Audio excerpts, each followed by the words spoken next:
Hello friends, welcome to Alam classes.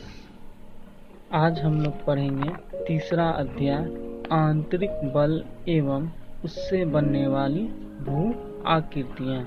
इससे पहले वाले वीडियो में हम लोगों ने सीखा था दूसरा अध्याय चट्टान एवं खनिज। तो चलिए देखते हैं तीसरा अध्याय को।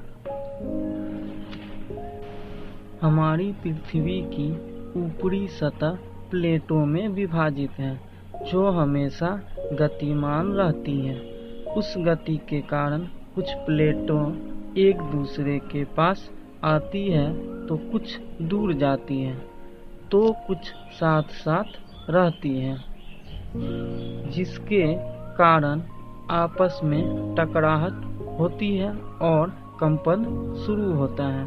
उसी कंपन को भूकंपन कहते हैं। उसके प्रभाव से कई भूभाग धंस जाते हैं तो कई ऊपर उभर आते हैं। यह घटनाएं यदि मानव बसाव वाले क्षेत्र में होती है तो अत्यंत विनाशकारी होती है।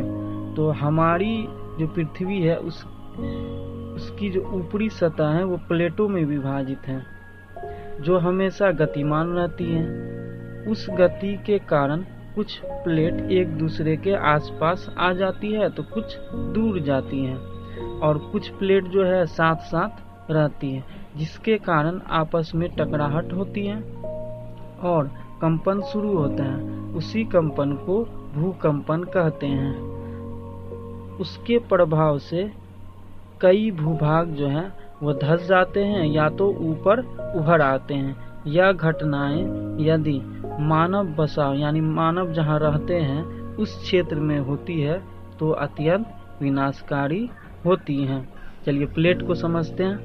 प्लेट भूपर पट्टी में विभिन्न आकार की छोटी एवं बड़ी किंतु कठोर संरचनाएं होती हैं। तो भूपर पट्टी में विभिन्न आकार की छोटी एवं बड़ी कठोर संरचनाएं वाली, जिन्हें प्लेट कहते हैं। ये प्लेट गतिशील रहती है, जिनसे द्वीपों, महाद्वीपों और महासागरों का निर्माण होता है। भूवैज्ञानिक ने आगे बताया है कि कुछ ऐसे यंत्र हैं जिससे हम भूकंप की तीव्रता एवं उसकी उत्पत्ति का स्थान पता कर सकते हैं। भूकंप की तीव्रता सिस्मोग्राफ से मापते हैं। रिएक्टर पैमाना भूकंप की तीव्रता मापने की इकाई है। तो भूकंप की तीव्रता मापने की इकाई क्या है? तो रिएक्टर पैमाना है। भूवैज्ञानिकों ने कहा है भूकंप को रोक तो नहीं सकते, लेकिन इसके प्रति जागरूकता पैदा कर इससे होने वाले नुकसान को कम किया जा सकता है। अब समझते हैं उद्गम केंद्र। भूपर पट्टी के नीचे वह स्थान जहां कंपन शुरू होता है उद्गम केंद्र कहलाता है। तो जिस स्थान पर कंपन शुरू होगा वह उद्गम केंद्र कहलाएगा।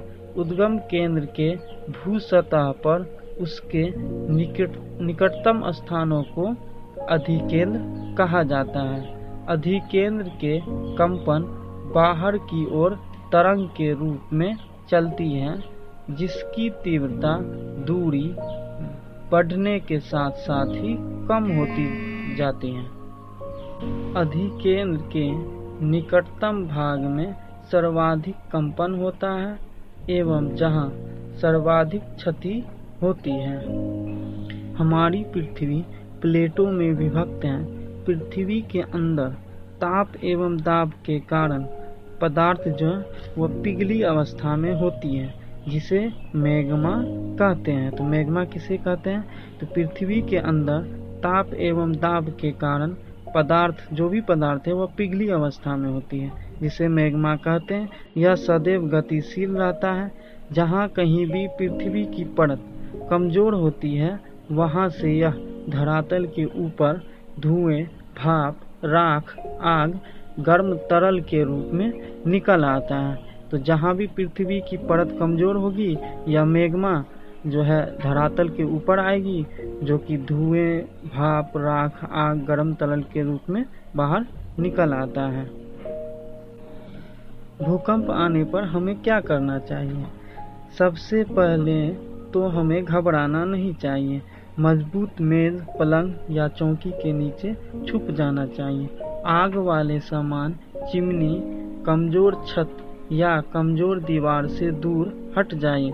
खुली जगह या मैदान में जाना चाहिए।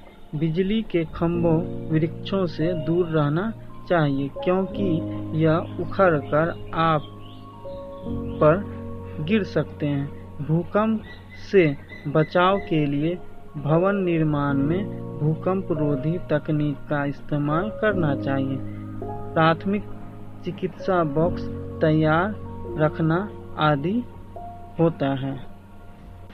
अगर आपको लगता है कि इस वीडियो से हमने कुछ सीखा है तो लाइक कीजिए, कमेंट कीजिए कैसा लगा, और शेयर कीजिए अपने दोस्तों के साथ। मिलते हैं फिर अगले वीडियो में।